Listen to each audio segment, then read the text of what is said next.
त्र्यंबकेश्वर मंदिर दर्शन काळाबाजार प्रकरणाला आता भ्रष्टाचाराच्या आरोपांचं एक नवं वळण लागलंय।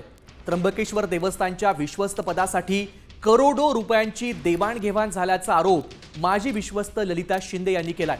गावातील 4 विश्वस्त प्रतिनिधींच्या नेमणुकीत आर्थिक व्यवहार झाल्याचा संशय व्यक्त केला गेलाय। त्यामुळे सध्याचं दर्शन घोटाळ्याचे प्रकार घडत असल्याचा आरोप देखील शिंदेंनी केलाय। तसंच या पैशांच्या देवाणघेवाणीची तक्रार ईडीकडे केल्याचं देखील त्यांनी म्हटलंय। त्र्यंबकेश्वर देवस्थान विश्वस्तांची जी 4 भाविकांमधून 4 प्रतिनिधी घेतात त्यामध्येच गैरव्यवहार झालेला आहे आणि गैरव्यवहार करणाऱ्यांची पत्नी तिथे आज ट्रस्टी आहे, सह आयुक्त धर्मदाय आहे।